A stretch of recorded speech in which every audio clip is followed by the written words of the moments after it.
Every community ought to make their own decisions, and they're going to be tough, and they're going to be hard. But every community ought to be able to make their own decision. As a people, we don't really understand the power of our voice. As a result, we don't use it.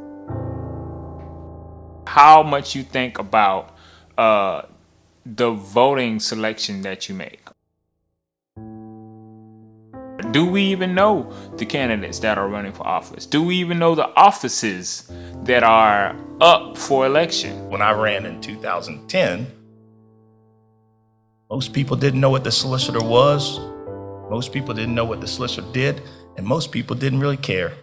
We see the signs on the side of the road and we really don't pay them much attention because we don't really realize the names that's on those signs will be filling the offices that's making the decisions of our livelihoods for the next few years. The number one job is economic development.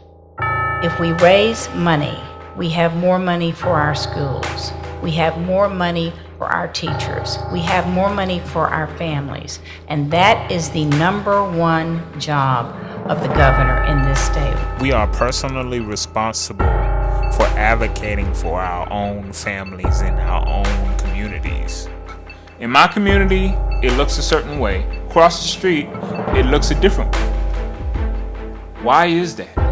We're technically the same community, but it has a lot to do with how the monies are dispersed between different communities. Our legislature is the one that ultimately decides where the money is spent.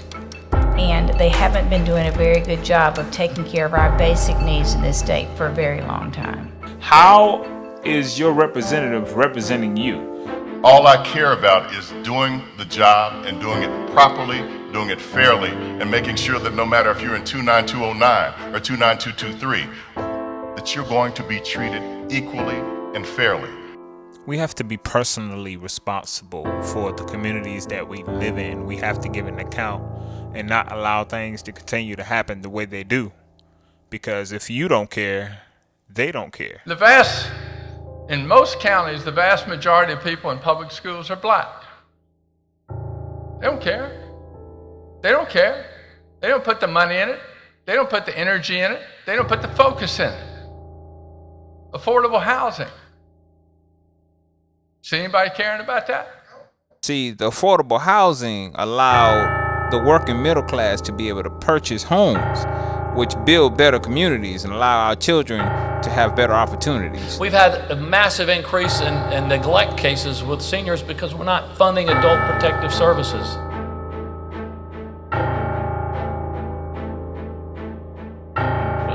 People are dying, or they are suffering because they don't have the services they need.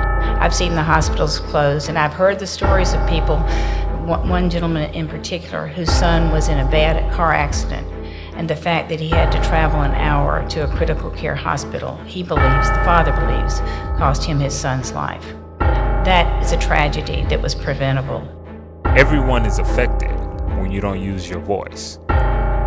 One of the most staggering statistics that I've seen is the fact that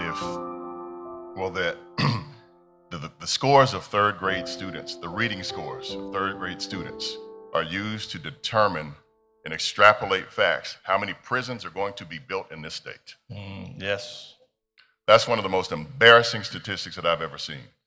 Because if we can spend the time and effort to look and see that reading scores and standardized test scores are used to build prisons, why can't we spend that same brain power to determine how we can slow that pipeline down? Your voice is allowing our children to have better opportunities instead of ending up in places that they shouldn't be, dead or in jail. I also, in my office, we created the first program of its kind where we give 55 paid internships a year to children to help kids in the community see what it's like to operate in a business environment. See, when you use your voices, you may get a thank you note from your wallet. We ought to base income tax on income. How much you make. That's what it ought to be based on. Not based on who gets this tax break, who gets that tax break. If you make a lot of money, you ought to pay a lot of taxes. If you don't make much money, you shouldn't pay much taxes.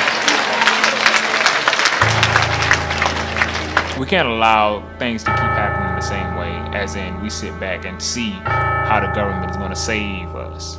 You want to start with the State Employees Pension Fund, $23 billion in the hole. You want to talk about the State Employees Medical Trust, $10 billion in the hole. We've already talked about the $9 billion hole in the ground over at VC Summer. Look, not to mention the infrastructure, the crumbling roads, everything else, all the problems we have. We're not paying folks enough.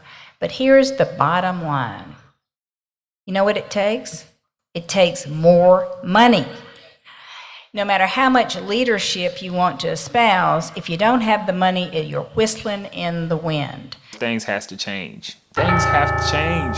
It's the number one job of the governor to take the Department of Commerce and to work with the counties and to raise the money we need for infrastructure, the money we need to pay our state employees fairly, the money we need to fix the problems that we have out there in our state. Because if you don't have the money, you can't do the work. The moral of this whole story is to show you visuals and prompt you to make sure that you use your voice. We can't just sit there and waste time and allow things to happen. It's time out to not pay attention to what is happening in Congress or what is happening with legislation. It's time for us to actually use our voting power to get together and make sure that we listen to the candidates that are going to be occupying these offices, because they represent us. And the only way we're going to fix our communities and fix our situations and get the monies dispersed in the places that they need to be, so that we can be in a better spot, more comfortable with the situations that we're living in, we have to do our part. Use your voice, because it's more powerful than you think.